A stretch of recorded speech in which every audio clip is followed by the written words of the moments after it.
विंध्य में कैसे बढ़ेगी पर्यटकों की आवक, क्या है पर्यटन की संभावनाएं, देश दुनिया में आजकल कैसा है पर्यटन व्यवसाय और लोगों की यात्रा को कैसे बेहतर बनाता है मैसिव हॉलीडे।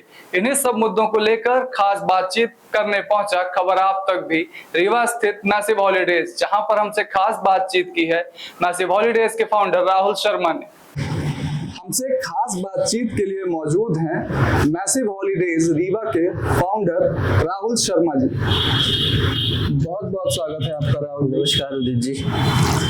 आप ट्रैवल फील्ड में बहुत सालों से काम कर रहे हैं, जैसा मैंने पढ़ा आपके बारे में। क्या क्या आपके अंदर आया कि आपने इस फील्ड में अपना कैरियर बनाने की सोची? देखिए क्या है ना कि लोगों को घुमाना ये एक अपने आप में एक अलग अनुभव है और इससे हम लोगों को कई प्रकार की जानकारियां भी देते हैं, जैसे जियोग्राफिकल हो गया, किसी भी जगह के बारे में जानना, वहाँ की भाषा, उनका कल्चर, उनका रहन सहन, ये सारी चीजें मुझे बचपन से ही बहुत प्रेरित करती थी। तो पहले तो इतना खास तौर पे इस विषय के बारे में जानकारी और ये नहीं थी। धीरे धीरे आगे जैसे हम इस विषय के बारे में जानकारी लिए और इस सर्किट के बारे में, कोर्स के बारे में जानकारी लेने के बाद फिर एज अ कैरियर हमने कभी इसको सोचा नहीं था कि कैरियर को लेके वो करना था। ऐसा था अपना हमारा एक ऐसा शुरू से ही था कि कुछ ऐसा करें कि जो कि हमारे एक समाज से हमें जोड़े, समाज से हमें जोड़कर रखे और हम समाज को इसके अपने काम के द्वारा कुछ न कुछ अच्छा दे सके। जैसे हम यहाँ पे बेसिकली रीवा में रहते हैं, इतना भी मुझे दिखता नहीं है कि लोग ट्रैवल एजेंसी प्रेफर करके अपनी यात्राएं करें। तो आप एक एक्सपर्ट हैं, आप दर्शकों को हमारे बताएं कि ट्रैवल एजेंसी क्यों जरूरी होती है किसी यात्रा में। देखिए क्या है ना कि घूमना और किसी जगह को अच्छी तरह से जानकर घूमना, इन दोनों चीजों में बहुत अंतर होता है। तो ये बड़ी बात कही आपने। और हम जितनी जानकारी पहले से लेके किसी भी जगह में जाएंगे उतना अच्छे से हम घूम पाएंगे, और जो हमारा पैसा हम खर्च कर रहे हैं, बिना सोचे समझे खर्च करना, वो भी पैसे खर्चे होते हैं उसमें, और सोच समझ के खर्च करना, उसको आज के डेट में इन्वेस्टमेंट का नाम दे दिया गया है कि हम पैसे को इन्वेस्ट कर रहे हैं। टूर भी करना एक इन्वेस्टमेंट की तरह ही है।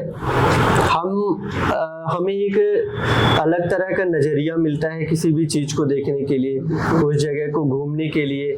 तो नजरिया लेने के लिए जब हमारे पास किसी भी जगह की अच्छी से जानकारी होगी तो हम वो नजरिया बहुत अच्छे तरीके से प्राप्त कर पाएंगे। अब है क्या ना कि देखिए, अगर कहीं घूमना है, हमें घूमने के लिए अगर टूर पैकेज की जैसे कि आपने बात किया, तो टूर पैकेज लेके घूमना एक व्यवस्थित तरीके से हो गया। आप खुद से भी आज के डेट में नॉर्मल है कि थोड़ी बहुत जानकारियां हमने अपने से पढ़ के, थोड़ी बहुत जानकारी यूट्यूब से लेके हमें लगा कि अरे हम वहाँ जाके सारी चीजें बहुत अच्छे तरीके से कर लेंगे। पैसे हम उतने एक्सपेंड कर रहे हैं, अपने खर्च हम उतना ही कर रहे हैं, बट व्यवस्थित नहीं है कोई भी चीज। ट्रैवल कंपनी आपको व्यवस्थित तरीके से सारी चीजें देती है, आपको परेशानी ना हो उसके लिए एक पैकेज होता है। और आपको ट्रैवल कंपनी के द्वारा सारी इंफॉर्मेशंस प्रोवाइड की जाती हैं किसी भी जगह के बारे में, XYZ कोई भी जगह हो सकती है। आप व्यवस्थित तरीके से किसी भी जगह को घूमने के लिए वहाँ एक निर्धारित जगह तक पहुँचेंगे, वहाँ से आपको सारी चीजें आपको प्रोवाइड की जाएंगी, जैसे कि होटल हो गया, उस जगह के बारे में जानकारी हो गई, कितने दिन हमें कहाँ घूमना है व्यवस्थित तरीके से, ये चीज हो गई, और कहाँ रुकना चाहिए, हमें क्या खाना चाहिए, कैसे कितने बजे हम निकले, कितने बजे पहुंचे, कि हम थके भी ना और हमारा टूर भी बहुत अच्छे तरीके से हो जाए। दोनों की आप देख रहे, समय का बचत, समय की बचत, पैसे की बचत और ज्यादा जानकारी, ये तीनों चीजें अगर आपको अच्छे तरीके से चाहिए तो एक ट्रैवल कंपनी का आप एक सलाहकार के रूप में सहायता ले सकते हैं, और व्यवस्थित तरीके से आप उस जगह को घूम पाएंगे, देख पाएंगे और ज्यादा अच्छे से जानकारी। जैसे आप रीवा में 5-6 सालों से ये सब सर्विस दे रहे हैं, कैसे डिमांड आपके पास जा रही है, क्या मांग रहती है रीवा के लोगों की आपसे? रीवा से तो देखिए ज्यादातर पहले की अगर हम बात करें तो यहाँ से पिलग्रिमेज यानी धार्मिक यात्री ज्यादा निकलते हैं। धार्मिक में भी यहाँ से ऐसा है कि लो बजट, उनका बजट काफी कम होता है और एक पर्टिकुलर उनकी इच्छा ये है कि हम सभी तीर्थों को करके और अपना आ जाएं कम से कम में। आज की डेट में अगर हम बात करें तो पिलग्रिमेज का स्कोप है वही है, सेम कंटिन्यू, ऐसा नहीं है कि कम हुआ है, बट पहले के कंपैरिजन आज लोग थोड़ा सा सर्विस ज्यादा अच्छी चाहते हैं, उसको घूमने के तौर पे ले रहे हैं, सिर्फ यात्रा के तौर पे नहीं। बदलाव आया है रीवा के। और देखिए सारी चीजें आर्थिक रूप से डिपेंड करती हैं। पहले की आर्थिक स्थिति और आज की आर्थिक स्थिति में बहुत अंतर है, बहुत बदलाव हुई हैं चीजें पहले के कंपैरिजन। तो हुआ क्या है ना कि यहाँ से पहले की कंपैरिजन आज लोग पिलग्रिमेज के अलावा, धार्मिक के अलावा और भी टूरिस्ट पॉइंट्स चूज करते हैं कि अगर जैसे हनीमून्स को लेके देखा जाए तो हनीमून के लिए हर कोई शादी के बाद जाना प्रेफर करता है, कहीं ना कहीं घूमना। और जरूरी नहीं है कि वो आउट ऑफ द एमपी जाए, आउट ऑफ द इंडिया जाए, तो अलग चीज है। आप अपने सराउंडिंग भी बहुत अच्छे, हमारे यहाँ अगर देखा जाए तो बहुत अच्छे प्लेसेस हैं। एज अ पिलग्रिमेज को हटा दे, धार्मिक को हटा दे, बिल्कुल तो अदर डेस्टिनेशंस भी हैं। जैसे हमारा अगर एमपी की हम बात करें तो पचमढ़ी हो गया नेशनल पार्क और वाइल्ड लाइफ को लेकर के, पन्ना हो गया, खजुराहो, पन्ना, फिर हमारा एक अमरकंटक इधर का भी एक पॉइंट है। तो ये जो हमारे पास पॉइंट्स हैं ये एक तरह से हम कहें तो माइंड फ्रेश करने के लिए भी अच्छे हैं क्योंकि वाइल्ड लाइफ और ग्रीनरी काफी अच्छी है वहाँ पे। और सेकेंड, अगर कोई ऐसा हनीमून के हिसाब से चूज करता है, लो बजट, ज्यादा उनके पास बजट नहीं है, ये ऑप्शंस भी रख सकते हैं। इसके अलावा फिर अगर हमारे पास बजट का कोई ज्यादा ऐसा खास इशू नहीं है, थोड़ा बहुत हम फ्लेक्सिबल है, तो ऑल ओवर इंडियन ऑप्शंस हमारे पास खुले हुए हैं। और हमारे रीवा से बाहर कहीं जाने के लिए भी बहुत अच्छी कनेक्टिविटी है। आज की डेट पे देखा जाए तो इनके ऑप्शंस हमारे पास है। और एयरलाइंस की अगर हम बात करें तो प्रयागराज से मल्टीपल कनेक्टिविटी हमें मिल जाती है कहीं भी जाने के लिए दूसरे राज्यों में, जैसे दिल्ली, मुंबई, पुणे, बेंगलोर, आपका कोलकाता हो गया। तो रीवा से भी हवाई सेवाएं, रीवा से हवाई सेवाएं शुरू हैं, पर अभी थोड़ा सा उसमें समय लगेगा। भोपाल, इंदौर अगर यहाँ जाना है हमें तो उसके लिए हमारे पास आज की डेट में बहुत अच्छी कनेक्टिविटी है कि हम आराम से, ग्वालियर हो गया, हम बहुत आराम से यहाँ जा सकते हैं। बिल्कुल, ये तो बात हुई रीवा से बाहर जाने की।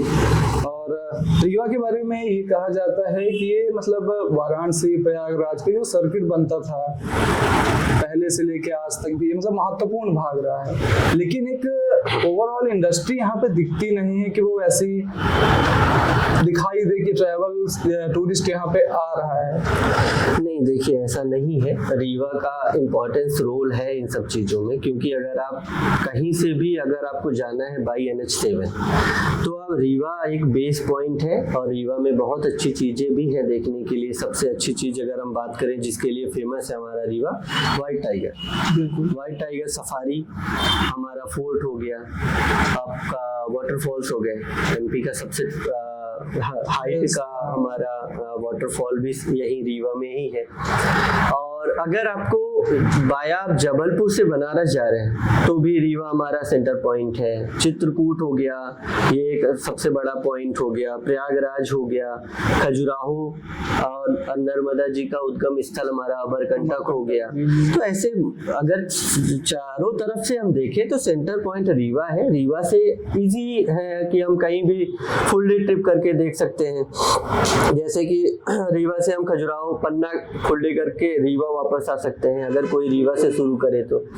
प्रयागराज हम फुल डे करके वापस आ सकते हैं। प्रयागराज हम बाया चित्रकूट, रीवा, चित्रकूट, प्रयागराज करके भी हम रीवा आ सकते हैं एक सर्कल के सराउंडिंग देखा जाए तो कनेक्टिविटी रीवा की बहुत अच्छी है कई तरीकों से। हाँ, अब ये है कि अगर कोई बनारस आ रहे हैं, अब उसको अगर बनारस से प्रयागराज या चित्रकूट जाना है तो उसके लिए रीवा का कोई सेंटर पॉइंट नहीं बनता, क्योंकि वो प्रयागराज और प्रयागराज से चित्रकूट करके कन्वीनियंट के हिसाब से वो फ्लाइट लेके प्रयागराज से ही वो वापस हो सकता है, वो एक अलग चीज है।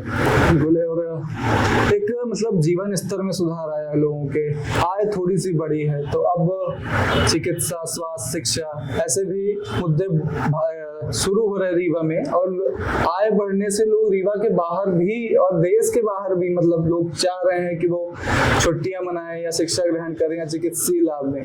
तो मैसिव हॉलीडेज जो है आपकी, ये कैसे मदद करेगी लोगों की रीवा के कि वो बाहर अगर जाना चाह रहे हैं पढ़ने या कुछ भी उनका मेडिकल है या घूमने भी जाना है, तो मैसिव हॉलीडेज कैसे उस पर निर्णायक भूमिका निभा सकता है रीवा से? देखिए, मेडिकल का जो है वो मेडिकल टूरिज्म एक अलग चीज होती है, उसका सेक्टर अलग है, बहुत बड़ा ये हमारा इंडस्ट्री काफी बड़ी है, तो इन सारी चीजों को किसी एक के द्वारा कर पाना थोड़ा हार्ड है। हमारा सिर्फ है टूर पैकेजेस का। टूर पैकेज हम प्रोवाइड करते हैं, कहीं भी किसी को भी जाना है घूमने के उद्देश्य से, माइंड को फ्रेश करना हुआ, लेजर ट्रिप हो गई, उसके लिए हम यहाँ पे सिचुएटेड हैं। हर तरह की एक संभव मदद कह लीजिए, टूर से रिलेटेड सलाह होगी, जरूरी नहीं है कि कोई हमारे पास आए तो टूर पैकेज लेना है तो ही आए। किसी भी व्यक्ति को अगर किसी दूसरी जगह की कोई भी जानकारी चाहिए, उचित सलाह चाहिए, भाई देखिए क्या होता है ना, डॉक्टर जो होता है वो भी एक कंसल्टेंट होते हैं, हम भी एक कंसल्टेंट ही अपने आप को मानते हैं कि ट्रैवल का कंसल्टेंट आप आए, जो भी आपको जानकारी चाहिए, किसी भी जगह के बारे में कोई भी जानकारी चाहिए, कैसे जाना है, कहाँ रहना है, क्या खाना है, क्या देखना है, उन सारी चीज़ों की जानकारी के लिए भी आप हमसे संपर्क कर सकते हैं, हमसे बात कर सकते हैं। एक देखिए, काम है, आदमी काम करता है, वो एक अलग बात हो जाती है कि ज़रूरतें हर एक व्यक्ति के जीवन में महत्वपूर्ण भूमिका निभाती है, पर उस अर्निंग के अलावा भी एक जो ऐसा ह्यूमैनिटी देखा जाए तो टूर और ये किसी भी जगह के बारे में जानकारी देना एक अलग चीज होती है। तो फर्स्ट प्रायोरिटी तो हमारी फ्रॉड से भी बच सकते हैं। आजकल इंटरनेट सर्फिंग में लोग बहुत सारे फेक पैकेजेस देखते हैं। देखिए, फ्रॉड का तो जी हर जगह अपना हम एक कहें कि अलग योगदान है। हर एक इंडस्ट्री में लोग फ्रॉड करने वाले ढूंढ लेते हैं, उसके लिए गवर्नमेंट ने हर एक क्राइटेरिया बना के रखी हुई है। और दूसरी चीज ये है कि अगर आपके पास में हमारी एक टूरिस्ट जो है उसकी एक विचारधारा है, अवधारणा बना के रखे हुए हैं कि अगर हमें कश्मीर घूमने जाना है तो हमें वहाँ के पर्सन से ही टूर पैकेज लेना है, वो सस्ता देगा। जरूरी नहीं है कि वो सस्ता देगा, लोकल है तो दे सकता है, ऐसा नहीं है। पर आपके अगल बगल भी जो है, जो टूर कंपनियां हैं, पैकेजेस प्रोवाइड करती हैं, उनका कॉन्टेक्ट भी उसी व्यक्ति के साथ होगा। वो अपने बीच का 2%, 5%, 10% का जो XYZ उसका प्रॉफिट मार्जिन है वो अपना रखकर आपको प्रोवाइड कर रहे हैं। सहूलियत आपकी इसमें ये है, आपके लिए आसान ये है कि वो व्यक्ति आपके पास में मौजूद है, आपको जानता है, आपके शहर से है, तो आपको उसके कंपैरिजन वो एक क्लाइंट बस नहीं देखेगा। बिल्कुल सही है। तो ये हमें हमारे जो टूरिस्ट है उन्हें ये सोचने की जरूरत है।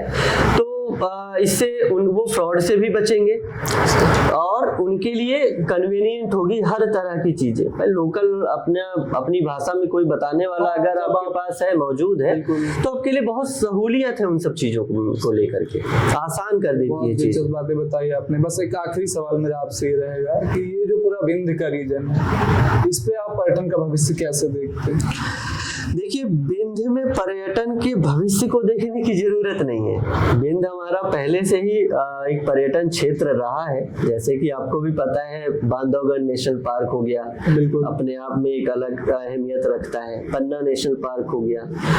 फिर इसके अलावा अभी के दौर पे देखा जाए, हमारे वाटरफॉल्स है। ये सारी चीजें अपने आप में एक टूरिस्ट अट्रैक्शन को लेकर के अलग महत्व रखती है। रीवा का पर्टिकुलर जो इतिहास रहा है हमारे राजघराना का, ये अपने में एक अलग योगदान देता है और एक अपना अलग महत्व रखता है।